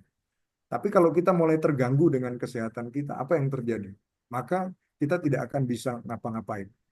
Nah, itu sebabnya orang berusaha untuk sedemikian rupa untuk bisa mendapatkan kesehatan. Jadi kalau hari ini kita masih bisa diberikan waktu untuk tatap muka seperti ini, mari, hendaklah kita menjadi orang yang paling sadar di dunia ini untuk memulai sesuatu hal yang baru, supaya kita bisa mendapatkan kesehatan yang lebih baik, sehingga kita bisa membawa api Tuhan, kita bisa membawa apa yang menjadi rencana Tuhan melalui hidup setiap kita, sampai kepada tujuan yang paling terakhir. Seperti di awal tadi saya katakan, bukan sehat yang mahal, tetapi ketika kita sakit, itu yang paling mahal. Kenapa? Karena bisa menghabiskan segalanya. Dulu kita bekerja bertahun-tahun untuk mengumpulkan segala sesuatu bisa menjadi invest bagi masa tua kita, tetapi karena kita kurang menjaga dan mendisiplinkan diri dalam menjaga kesehatan kita, akhirnya sesuatu terjadi dan membuat akhirnya semua hasil dari jerih lelah kita akhirnya habis dengan percuma. Dan kalaupun kita masih memiliki orang-orang yang kita sayangi, entah itu istri kita, suami kita, atau anak-anak kita, atau pelayanan kita, maka akhirnya semuanya itu akan menjadi sangat disayangkan kalau kita harus menghabiskan semuanya itu hanya untuk memperoleh kesehatan yang lebih baik ketika kita mengalami kesakitan. Nah, untuk bisa mendapatkan kesehatan yang seutuhnya, satu pesan saya adalah tetap bangun komunikasi, jangan putuskan hubungan dengan Tuhan. Karena apapun ceritanya, napas yang kita miliki itu berasal dari Tuhan, dan napas itulah yang akan mempengaruhi seluruh sistem tubuh kita, sehingga kita bisa mendapatkan kesehatan yang lebih luar biasa. Jaga kesehatan kita dari sekarang, kalau bukan sekarang kapan lagi, dan kalau bukan kita siapa lagi yang akan menjaga kesehatan kita. Tuhan memberkati kita, dan sampai bertemu pada materi-materi yang akan datang. Terima kasih buat Pak Ano, Hendra, terima kasih buat Ibu Desi, terima kasih juga Pak Ferry yang masih memberikan kepercayaan buat saya, dan juga Bapak Ibu sekalian dari berbagai tempat. Pak Didi, terima kasih. Ya, Ibu Olia Novi juga terima kasih. Pak Rudi, terima kasih. Ya, Tuhan kiranya memberkati. Pak Alwan Girsan juga terima kasih. Dan kita akan bertemu di lain kesempatan dan juga mungkin di lain materi yang nanti tergantung. Saya mengikuti Ibu Desi aja. Kalau Ibu Desi perintahkan, saya siap. Tapi kalau Ibu Desi bilang cukup Agus, ya cukup. Itu saja. Tuhan kiranya memberkati. Kurang dan lebihnya mohon dimaafkan karena tak ada gading yang tak retak. Ya, jadi kiranya Bapak Ibu bisa memaafkan dan mengampuni saya, karena firman Tuhan berkata kalau Bapak Ibu tidak mengampuni maka Bapak di surga juga tidak mengampuni. Tuhan memberkati kita dengan kesehatan yang berlimpah. Haleluya. Amin. Amin. Amin. Terima kasih Pak Dokter, luar biasa sekali. Baik, kita akan mengakhiri dalam doa penutup. Kami mohon bantuannya Pak Didik Suparmono untuk memimpin kita dalam doa penutup. Ayo teman-teman, kita berdoa bersyukur. Bapa yang baik, terima kasih Tuhan atas hidup yang Tuhan berikan sampai hari ini. Dan kami tidak mengerti sampai kapan kehidupan kami akan diakhiri. Bapa, kami bersyukur untuk semua yang Tuhan berikan dalam hidup kami. Biarlah hidup kami boleh kami gunakan sesuai dengan kehendak Tuhan. Kami rindu hidup kami sehat secara fisik, secara mental, secara rohani. Kami rindu, kami berharap lewat hidup kami banyak orang diselamatkan. Lewat hidup kami banyak orang mendapat berkat. Lewat hidup kami banyak orang menemukan Yesus Kristus. Terima kasih Bapa, terpuji namamu. Ampuni jika ada hal-hal yang tidak berkenan di hadapan-Mu. Biarlah ke depan kami boleh semakin bijak, semakin mengerti apa yang Tuhan kehendaki dalam hidup kami. Terpuji namamu, Tuhan memberkati Pak Dr. Sunario yang sudah berbagi pengetahuan, berbagi hidup, berbagi pengalaman kepada kami. Biar ini kami gunakan untuk kemuliaan bagi nama Tuhan. Kami akan menjaga diri kami supaya kami tetap sehat. Berdoa untuk teman-teman kami semua yang Zoom hari ini, Tuhan terus pakai kami. Terpuji namamu Bapa, segala puji, hormat, kemuliaan hanya bagi Tuhan. Bagi Tuhan Yesus Kristus, Allah yang sudah menyelamatkan kami, Allah yang begitu besar mengasihi kami, dengan segala keterbatasan kami, sebagai manusia. Terima kasih untuk kesabaran-Mu ya Bapa, segala puji, hormat hanya bagi Engkau. Dalam nama Yesus Kristus kami bersyukur. Haleluya. Amin. Amin. Terima kasih Pak Dokter untuk materinya. Terima kasih Pak. Terima kasih untuk teman-teman sudah hadir. Semangat Bapak semuanya.